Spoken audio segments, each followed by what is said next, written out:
तत्सवितुर्वरेण्यं भर्गो देवस्य धीमहि धियो यो नः प्रचोदयात्।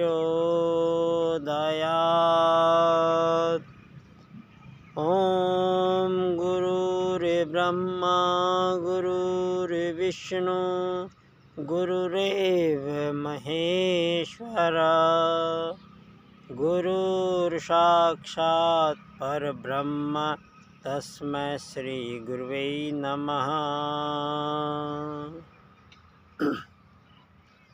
परम पूज्य गुरुदेव परमानंदीय माताजी सूक्ष्म रूप से विद्यमान हैं, नमन करता हूँ। विश्व मानव को प्रणाम करता हूँ।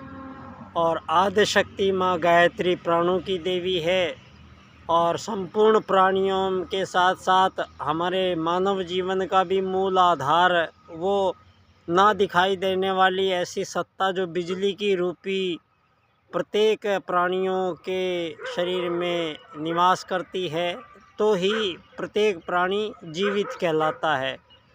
तो जो सभी को जीवन प्रदान करने वाली आदि शक्ति माँ गायत्री को मैं बारंबार नमन करता हूँ।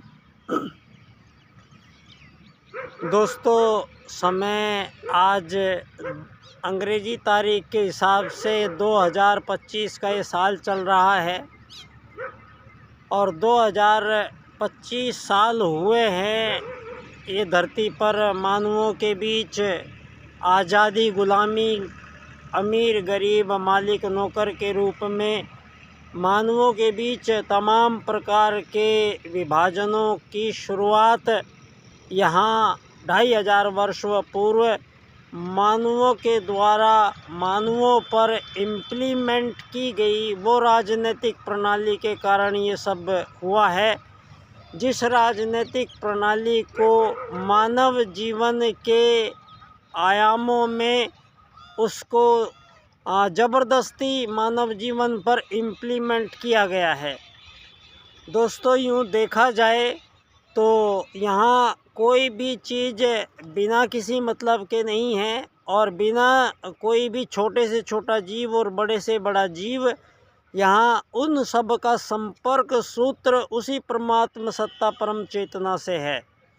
और इस बात को धरती पर हमारे प्रथम मानव धरती पर आते ही उन्होंने ये घोषणा की है।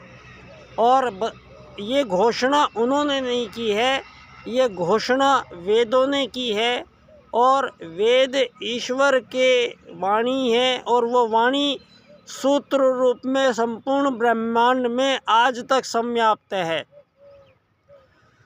यहाँ पर पूरी कायनात का जो आप विस्तार देख रहे हैं, ये जिस प्रकार गणित का कोई छोटा सा एक सूत्र, उसको हल करने के लिए जब हम उसको हल करने बैठते हैं तो वो सूत्र बहुत लंबा होता चला जाता है और अंत में जाके उसका निष्कर्ष निकलता है। इसी प्रकार से यहाँ संपूर्ण ब्रह्मांड के संचालन के लिए उस परमात्मा सत्ता ने इन वेद सूत्रों को यहाँ छोड़ा गया। और धरती पर पहले मानव यहाँ सतयुग काल में आए हैं। ये सतयुग काल लाखों करोड़ों वर्षों का था और यहाँ प्रथम मानव जब धरती पर आए हैं तो मानव वर्सेस मानव का पैटर्न बिल्कुल नहीं था और किसी भी मानव की मानव से किसी भी प्रकार का कोई स्वार्थ, द्वंद्व, विभेद, मतभेद, मनभेद, ये मानव वर्सेस मानव नहीं था।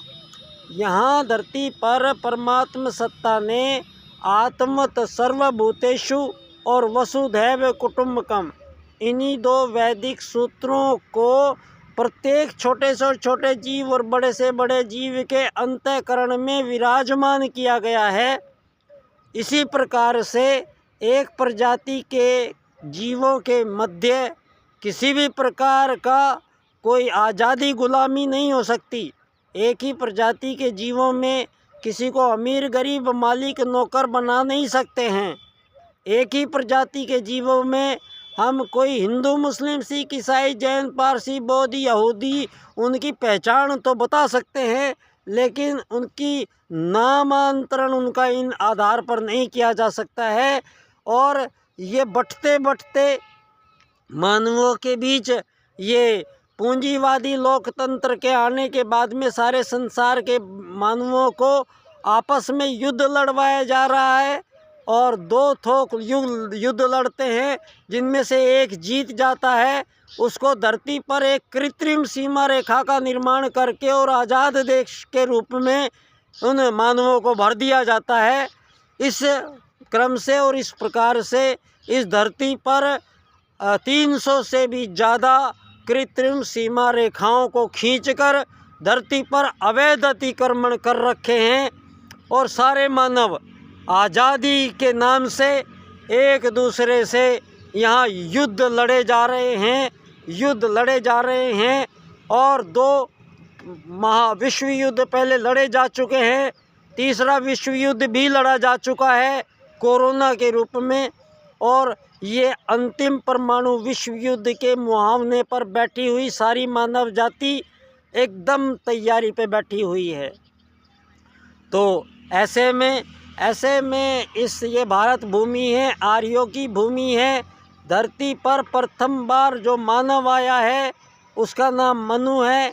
मनु का पहला परिवार आर्य परिवार कहलाया है, और आर्य परिवार इसलिए कहलाया है क्योंकि उन्होंने प्रथम आगमन काल में ही यहाँ यज्ञ विज्ञान जैसी अद्भुत और सूक्ष्म महाविज्ञान को जन्म दिया, जिस यज्ञ विज्ञान से वो स्थूल सूक्ष्म और कारण स्तर तक के जीवों से बात करते थे, और पूरे ब्रह्मांड में, पूरे कायनात में अपने संपर्क सूत्र स्थापित करने की वैज्ञानिक वो कला यज्ञ विज्ञान, उस यज्ञ विज्ञान से वो देवताओं, ऋषियों, पितरों सभी से वो अपना कांटेक्ट स्थापित कर पाते थे।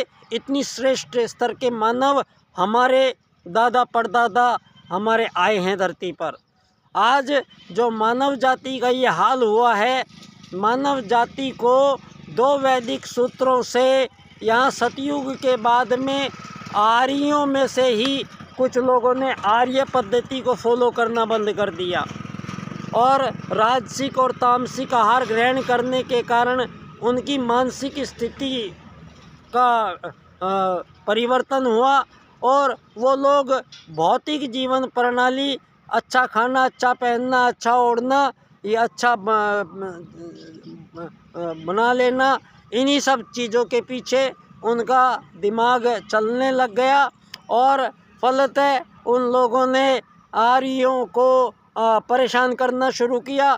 तो धरती पर पहली मानव प्रजाति आर्यों ने अपने में से आर्यव्रत क्षेत्र से उन अनार्यों को बाहर निकाल दिया, और वो जो अनार्य सारे संसार में गए हैं वही लोग बाद में नीले वस्त्र पोत के, काले वस्त्र पोत के वो नंगे घूमते थे, मांस खाते थे, क्या करते थे, वो सारा हमारे ही अनार्य लोग वहाँ पर जाकर बसे हैं, जो पाताल लोक में आज अमेरिका है, और आंध्रालय में आज ऑस्ट्रेलिया है। इस प्रकार से और दूसरे प्रकार से सारे संसार की पुरातत्व खोजों से जो परिणाम निकल के आ रहे हैं, वो वहाँ पर मानव सभ्यता के 10,000 20,000 और पुराने लाखों करोड़ों वर्षों पूर्व के मानवों के छोड़े हुए यहाँ सामान उपलब्ध होने का ये साक्षी है कि ये मानव का आगमन धरती पर इन 2000 सालों में नहीं हुआ है, ये लाखों करोड़ों वर्षों पूर्व से हुआ है। और ये बात आज भगवान श्री राम का आगमन 10,000 वर्ष पूर्व हुआ था। भगवान श्री राम ने बनाया गया श्री राम सेतु पुल की तस्वीर आज नासा भी सारी दुनिया को दिखा रहा है। तो कहने का मतलब ये है कि ये वक्त आ गया है कि सारी दुनिया में ये पश्चिम के पूंजीवादी लोकतंत्र के कारण जो संसार के मानवों में आज उनकी दुर्गति हुई है, जो आत्महत्याओं के दौर चले हैं, जो युद्ध, शोषण, वध, हत्या, अनाचार, विचार, पापाचार, कामाचार में डूबी हुई सारी दुनिया, नित नए सब घातक से घातक हथियारों के विनिर्माण की प्रतिस्पर्धा घातक से घातक रसायनों की रासायनिक युद्ध छेड़ने की, रसायनों से गंभीर नशे बनाने की, सारी दुनिया में नशे प्रसार करने की, इस दुनिया को जो आज अपने अंतिम की ओर जा रही है, इसको यहाँ पर एक परम पुरुषार्थ स्वयं महाकाल सत्ता के निर्देशन में संपन्न हो रहा है। संभवतः सबको दिखाई देने भी लग गया होगा। और उस महाकाल ने आते ही सतयुग की वापसी के उद्घोष किया है और युग परिवर्तन का नारा दिया है। आज युग परिवर्तन से कम में ये युग निर्माणी मानेंगे नहीं। और युग परिवर्तन होगा तो धरती पर ना कोई अमीर बचेगा, ना कोई गरीब बचेगा, ना कोई मालिक बचेगा, ना कोई नौकर बचेगा, और ना किसी प्रकार की धरती पर सीमा रेखाएं होंगी, ना कोई धरती पर हिंदू, मुस्लिम, सिख, ईसाई, जैन, पारसी, बौद्ध, यहूदी बचेंगे।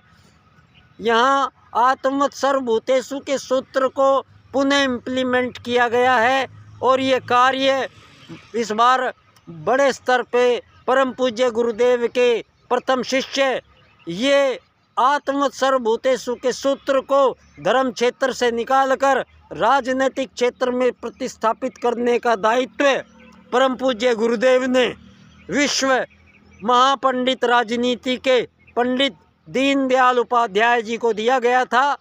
और पंडित दीनदयाल उपाध्याय जी ने सारे संसार के मानवों के बीच तमाम प्रकार के विभेदों और विभाजनों को समाप्त करते हुए एकात्म मानववाद का राजनीतिक सिद्धांत विश्व राजनीति के सम्मुख नए विश्व की निर्धारण के लिए प्रस्तुत किया है।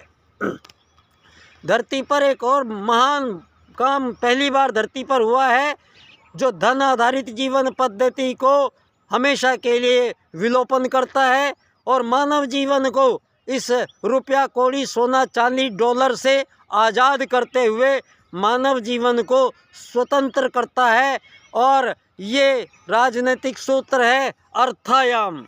पंडित दीनदयाल उपाध्याय जी का अर्थायाम, अर्थ की ना तो किसी को कमी होगी जीवन में, ना अर्थ की अधिकता होगी किसी को जीवन में, ऐसी राजनीतिक प्रणाली का प्रबंध पंडित दीनदयाल उपाध्याय जी अपने विशेष राजनीतिक सूत्र अर्थायाम से करते हैं। आर्थिक लोकतंत्र और अंत्योदय, ये चार राजनीतिक सूत्र दीनदयाल उपाध्याय जी ने आपको प्रस्तुत किए हैं। मेरा ये सौभाग्य है परम पूज्य गुरुदेव की अनुकंपा से पिछले 25 साल इनके इन सूत्रों को जानने समझने का मैंने भरपूर लाभ उठाया है। और आज मुझे परम पूज्य गुरुदेव ने यह आज्ञा दी कि मैं इन चार सूत्रों की व्याख्या कर सारे संसार की राजनीति को पुनः निर्धारण करने वाली वो राजनीति जो पंडित दीनदयाल उपाध्याय जी ने हमें प्रदान करी है, मैं उस पर आपके बीच प्रकाश डाल सकूं।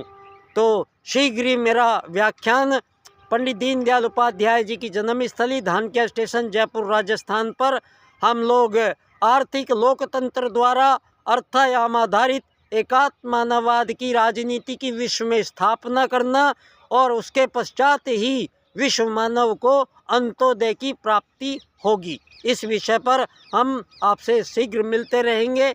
और युग बदल रहा है दोस्तों, युग बदल रहा है तो ना तो कोई सीमा रेखा होगी धरती पर, ना कोई अमीर गरीब मालिक नौकर की पौध होगी, ना ये गुलाम आज़ादी के खेल होंगे। और धरती पर मानव वर्सेस मानव के पैटर्न को समाप्त किया जा रहा है। मानव के लिए मानव के जीवन की यहाँ परिकल्पना सतयुग की वापसी के रूप में प्रस्तुत की जा रही है। बहुत बहुत धन्यवाद। बच्चा डॉक्टर की ओर से उस नव दुनिया के आगमन की प्रतीक्षा में आप सभी को प्रणाम करता हूँ। बहुत बहुत धन्यवाद।